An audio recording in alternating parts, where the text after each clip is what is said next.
इतिहास इस बात का गवाह रहा है कि कांग्रेस ने इस देश के आज़ादी के समय से और जब इस देश का विभाजन हुआ तो निश्चित रूप से उसका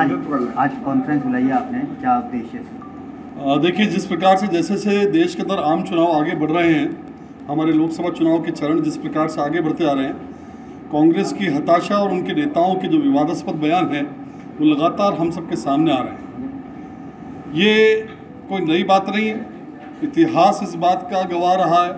कि कांग्रेस ने इस देश के आज़ादी के समय से और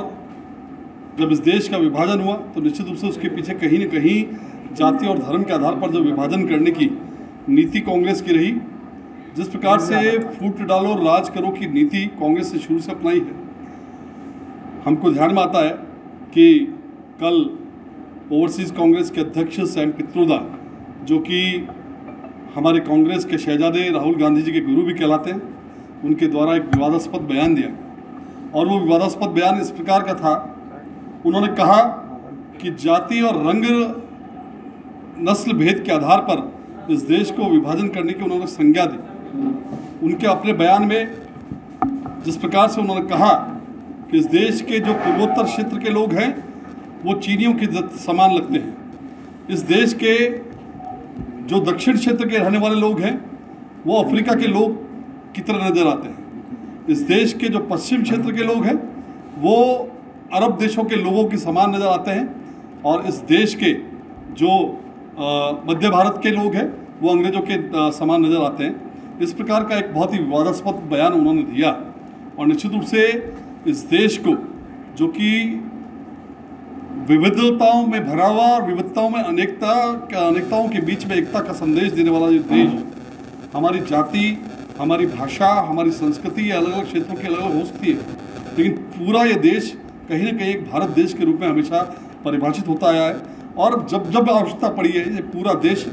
एक नज़र आया है, चाहे वो आज़ादी के स्वतंत्रता संग्राम का समय हो या देश पे जब भी आपदा पड़ी हो, ये देश पूरा एक नज़र आया है। उस देश को इस प्रकार का बयान दे करके और जिस प्रकार से देश के अंदर समाज को विभक्त करने का काम या क्षेत्रीय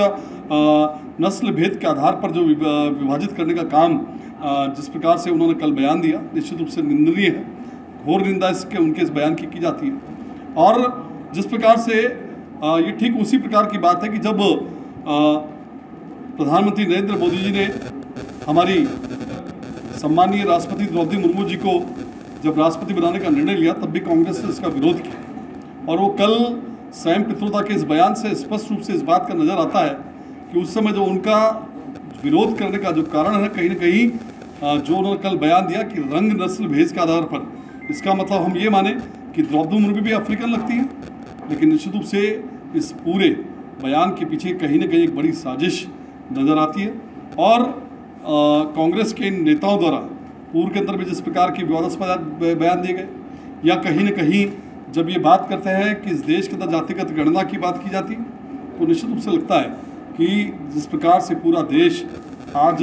धर्म संस्कृति के नाम पर और अपनी राष्ट्रीयता के नाम पर जब एक हो रहा है, तो उसे किस प्रकार से विभाजित किया जाए, उसमें किस प्रकार से फूट डाली जाए, इसका प्रयास लगातार कांग्रेस कर रही है। और चूंकि इस आम चुनाव के अंदर जैसे जैसे आम चुनाव आगे बढ़ रहा है, स्पष्ट रूप से उनकी हताशा इस प्रकार के बयानों में नजर आती है कि उनके हार का अंदेशा बिल्कुल उनको स्पष्ट नजर आता है। और इस प्रकार के बयान देकर के वे इस पूरे देश के अंदर कहीं न कहीं एक अशांति, असंतोष पनपा देना चाहते हैं। तो निश्चित रूप से उनका जो सैम पित्रोदा का कल ये बयान दिया गया है, इसकी भारतीय जनता पार्टी घोर निंदा करती है। और इस प्रकार के नेताओं पर निश्चित रूप से कांग्रेस को भी जिस प्रकार से उन्होंने कल कदम उठाया है, लेकिन मुझे लगता है कि इस प्रकार के जो भी बयान देने वाले पूर्ववर्ती जो कांग्रेस के नेता हैं, उन पर भी कहीं न कहीं कांग्रेस पार्टी को इस प्रकार की सख्त कार्रवाई करनी चाहिए। जो देश को विभाजित करने की बात करते हैं, जो समाज को विभाजित करने की बात करते हैं, निश्चित रूप से उनका एक जो बयान है बड़ा निंदनीय बयान है। क्या बयान था, एक बार वापस से पूरा अपने इंटरव्यू के अंदर कहा कि इस देश के अंदर जो हमारे पूर्वोत्तर क्षेत्र के लोग जो रहने वाले हैं वो चाइना के लोगों की तरह दिखते हैं, जो दक्षिण भारत के लोग हैं वो अफ्रीका के लोगों के समान दिखते हैं, जो पश्चिमी भारत के लोग हैं वो अरब के समान लगते हैं, और जो मध्य भारत के हमारे लोग हैं वो अंग्रेजों के समान लगते हैं। तो इस प्रकार की जो ये रंग भेद के आधार पर जो उन्होंने एक परिभाषा देने का, भारत के इस देश की परिभाषा देने का प्रयास किया, निश्चित रूप से बड़ा उनका कुत्सित प्रयास था और हम इसकी निंदा करते हैं। क्या अगला स्टैंड क्या रहेगा बीजेपी का? देखिए, भारतीय जनता पार्टी ने आज पूरे देश भर में उनके इस बयान पर, जो कि समाज और देश को विभाजित करने वाला, देश को तोड़ने वाला जो बयान है,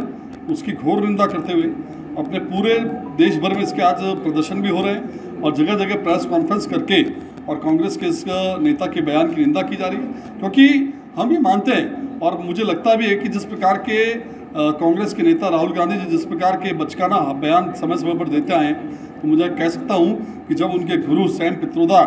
की कल मानसिकता का मालूम पड़ गया, तो निश्चित रूप से अगर राहुल गांधी इस प्रकार के बचकाना बयान अगर देते हैं तो कोई अतिशोक्ति की बात नहीं। क्या उद्देश्य है, क्या नियत है? मतलब देखिए, मैं पूर्व में बता चुका हूँ कि भारत देश एक है। मैंने कहा कि हमारी संस्कृति, हमारी जो धर्म है, हमारा पहनावा, हमारा रहन सहन, हमारा खान पान क्षेत्र के आधार पर अलग हो सकता है, लेकिन ये पूरा भारत देश विविधताओं में भी एकता लिया हुआ देश है। उस जो देश की एकता को विखंडित करने का प्रयास इन्होंने किया, वो निश्चित रूप से जिस प्रकार के बयान दिए, वो देश की एकता को खंडित करने का कहीं ना कहीं सीधा प्रयास है। ठीक।